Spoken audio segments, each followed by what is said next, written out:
अस्सलाम वालेकुम, hope you all are doing well. Last lecture में हमने डिस्क्रिप्टिव ऐसे का इंट्रोडक्शन देखा था। आज हम इसकी एग्जांपल देखेंगे किस तरीके से हम डिस्क्रिप्टिव जो ऐसे है उसका इंट्रोडक्शन हम कैसे लिख सकते हैं।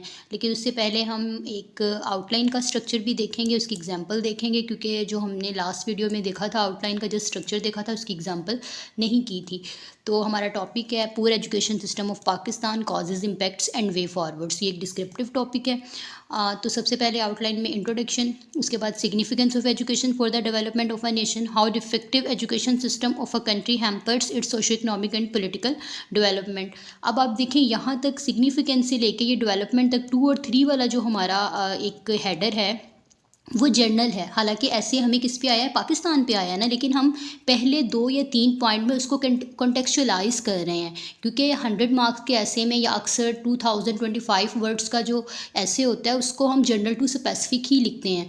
और लास्ट वीडियो में हमने जनरल टू स्पेसिफिक का स्ट्रक्चर ही देखा था। ऐसे में तो डायरेक्ट हिट करने की बजाय टॉपिक को हम क्या करते हैं, कॉन्टेक्चुअलाइज कर रहे होते हैं और नैरो डाउन करते आते हैं अपने टॉपिक की तरफ। तो यहाँ पे पहले हमने सिग्निफिकेंस डिस्कस कर दी एक पैराग्राफ में, उसके बाद हम बता देंगे कि अगर एजुकेशन सिस्टम पुअर हो, डिफेक्टिव हो, तो किस तरीके से वो ग्रोथ पे इम्पेक्ट करता है। ठीक है, उसके बाद चूँकि बात हमने हमारे टॉपिक जो है वो पाकिस्तान के एजुकेशन सिस्टम पे है, तो हम उसका जो करंट एजुकेशन सिस्टम है उसके बारे में ब्रीफ कर देंगे। उसके बाद हम अपने टॉपिक की तरफ आ जाएंगे कि फैक्टर्स क्या हैं भाई जो एजुकेशन सिस्टम ऑफ पाकिस्तान के जो इसको डिफेक्टिव बना रहे हैं। तो हम आर्गूमेंट्स देंगे। फर्स्ट आर्गूमेंट, अभी देखें जो हमने स्ट्रक्चर देखा था आउटलाइन का, उसमें एविडेंस, एग्जाम्पल या केस इन पॉइंट नहीं लिखा था।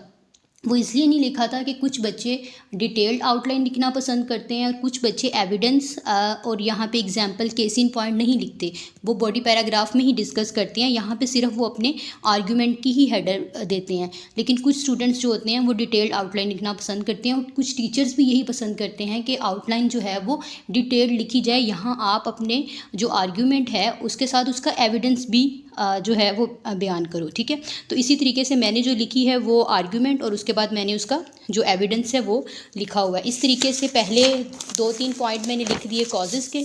ठीक है, उसके बाद चूँकि साथ में उसने इम्पैक्ट्स पूछे हुए हैं तो मैंने यहाँ पे अगला है अपना जो सेक्शन है वो बना दिया, what are the impacts of poor education system of the country on social, political and economic fabric पे। ठीक है, और उसके बाद मैंने इसके आर्ग्यूमेंट और एग्जाम्पल, एविडेंस या एग्जाम्पल साथ में दे दी। अच्छा, एविडेंस में कुछ लोग कहते हैं कि आप सिर्फ जो है ना वो स्टैट लिखो, कुछ कहते हैं कि नहीं जी आप जस्ट एग्जाम्पल लिख सकते हो। एविडेंस में आप कोई रिपोर्ट, कोई स्टैट, कोई एग्जाम्पल आप लिख सकते हो। ये कोई फिक्स नहीं है कि भाई एविडेंस में आपने ये लिखना है, स्टैट में आपने स्टैट ही लिखना है, इस तरह का कोई सीन नहीं है। अब हम बात करते हैं इंट्रोडक्शन की। इंट्रोडक्शन लास्ट वाला तो हमने पहले डिस्कस किया था, ये वाला देख लेते हैं। जैसा कि स्ट्रक्चर अगर आपको याद हो तो हमने देखा था कि सबसे पहला या पहले 2 जुमले होते हैं वो क्या होते हैं, वो ओपनर होते हैं, हुक होते हैं। ठीक है, वो अटेंशन ग्रैबर होते हैं। तो importance of education in forming opinions and shaping character is widely recognize. ये मैंने एजुकेशन की इंपॉर्टेंस पे जनरल बात कर दी है। Certainly it is flawless education which makes a man an enlighten human being leading a nation towards heights of glory. हमने देखा था कि हुक के बाद जो अगला जुमला होता है जिसको हमने बैकग्राउंड इन्फॉर्मेशन का नाम दिया था, ठीक है, या हमने स्पोर्ट द हुक नाम दिया था उसको, वो क्या कर रहा होता है, वो हुक को ही सपोर्ट कर रहा होता है, स्ट्रेंथन कर रहा होता है। ठीक है, हमारे जो हमने जिस टॉपिक की तरफ मूव करना है उसके दरमियान और हुक के दरमियान ब्रिज का काम कर रहा होता है।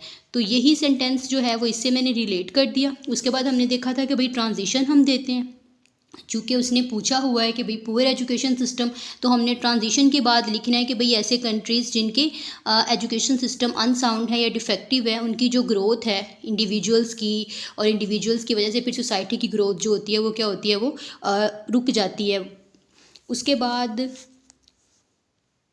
ट्रांजिशन के बाद हमने बात की थी कि भाई हम टॉक ऑन द टॉपिक करते हैं या डिमांड ऑफ द ऐसे को डिस्कस करते हैं जो उसने हमसे पूछा हुआ होता है। तो उसके बाद मैंने क्या किया, sadly Pakistan is one of these दो states having not prioritized over their education system. ठीक है, यहाँ पे मैंने बता दिया कि भाई मेरे ऐसे ने मुझसे क्या डिमांड किया है, मेरे टॉपिक ने मुझसे क्या डिमांड की है।